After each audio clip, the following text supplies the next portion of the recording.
Welcome to the Hyperpolyglot Activist, Learn Languages, Make a Difference. My name is Dr. Carlos Yebra Lopez, and today we're here to discuss the question of, is grammar fascist?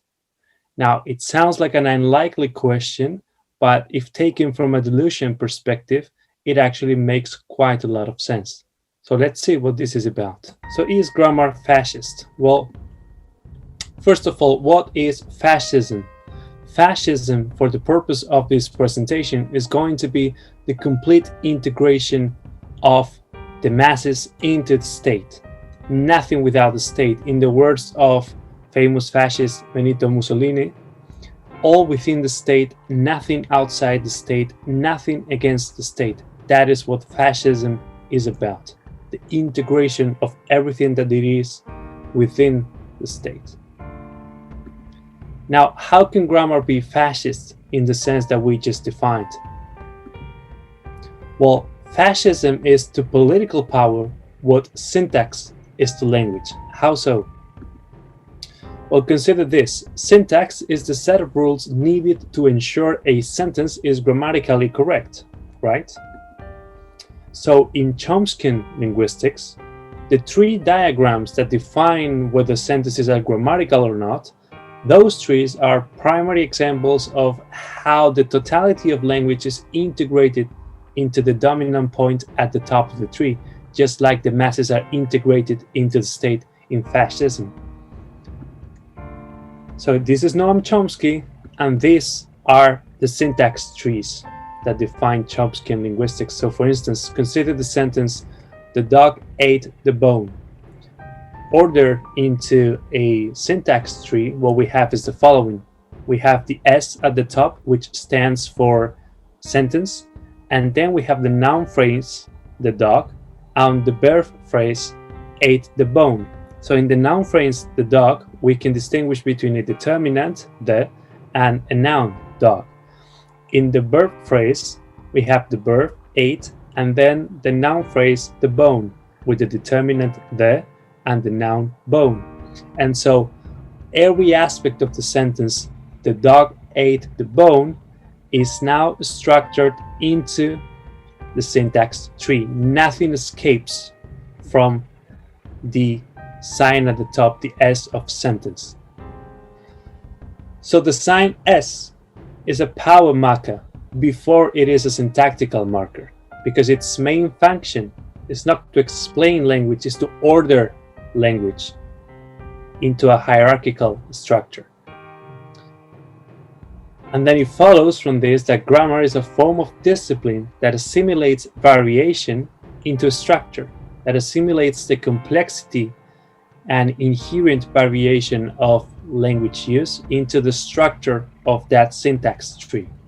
And this is a topic that Gilles Deleuze and Félix Guattari discuss extensively in their classic A Thousand Plateaus. Hence why Deleuze says, forming grammatically correct sentences is for the normal individual the prerequisite for any submission to social laws. No one is supposed to be ignorant of grammaticality. Those who are belong in special institutions. The unity of language is fundamentally political. So it's not that we have language on the one hand and politics on the other, but there is a continuum between language and politics that is reflected in the microcosm of grammar as discipline. And so what kind of institutions does Deleuze have in mind when he says that those who do not obey the commands of grammaticality belong in those special institutions? He's thinking, for instance, about the school, right? Think about this. What do children do at school when they're learning a language? There is a fundamental tension between, on the one hand, the arborescent, meaning the tree-like form of grammar on the left side, and then on the right side, the rhizomatic nature of children, the variationist character of children, whereas the arborescent grammar is characterized by hierarchy, by conformity into a structure, be it linguistic or political. The variationist form of a rhizome privileges connections all over the place, and as such it is more reflective of the creative nature of children.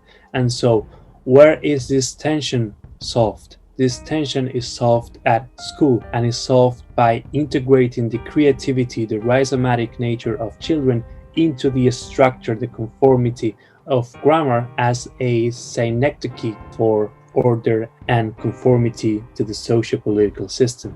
And that's why Deleuze and Guattari, as they explain in A Thousand Plateaus, a rhizome ceaselessly establishes connections between semiotic chains, meaning chains of signs, organizations of power, and circumstances relative to the arts, sciences, and social struggles. A semiotic chain is like a tuba agglomerating very diverse acts, not only linguistic but also perceptive, mimetic, gestural, and cognitive. There is no language in itself, nor are there any linguistic universals, only a throng of dialects, patois, slangs, and specialized languages. There is no ideal speaker-listener, as in Chomskyan linguistics, any more than there is a homogeneous linguistic community. Language is, in Weinreich's words, an essentially heterogeneous reality. There is no mother tongue, only a power takeover by a dominant language within a political multiplicity. Again, there is multiplicity, variation as ontologically prior to any subsequent imposition of a structure, be it linguistic or political, which is to say the same, because language and politics are linked within a continuum. Language, Deleuze and Guattari say, stabilizes around a parish, a bishopric, a capital. It forms a bulb. It evolves by subterranean stems and flows along river valleys or train tracks. It spreads like a patch of oil. It is always possible to break a language down into internal structural elements, an undertaking not fundamentally different from a search for roots. There is always something genealogical about a tree. It is not a method for the people. A method of the rhizome type, on the contrary, can analyze language only by decentering it onto other dimensions and other registers. A language is never closed up on itself except as a function of impotence. Hence this quote from Deleuze on how children learning is kind of similar to how workers are enculturated into obeying commands from their employers. Words are not tools, but we give children language, pens, and notebooks as we give workers shovels and pickaxes. So again, in school, words and language are not given to children so that they can create, so they can have fun with them. They are given specifically as means to a given purpose, which is to produce, just like workers produce for employers. And so language, Deleuze and Guattari say, is presented to us as basically informative, and information as basically an exchange. Once again, information is measured in abstract units, but it's doubtful whether the school mistress explaining how something works or teaching spelling is transmitting information. She's instructing. She's really delivering precepts.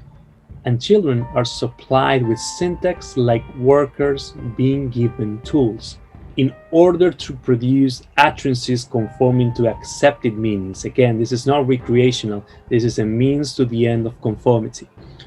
We should take him quite literally when Godard says children are political prisoners. Language is a system of instructions rather than a means of conveying information. So there you go. That is the explanation on how grammar can possibly be fascist. What do you think? Are you convinced by this Deleuzian argument, or do you disagree? And if so, on which grounds? I appreciate you making it to the end of this video, and as always, thanks for watching.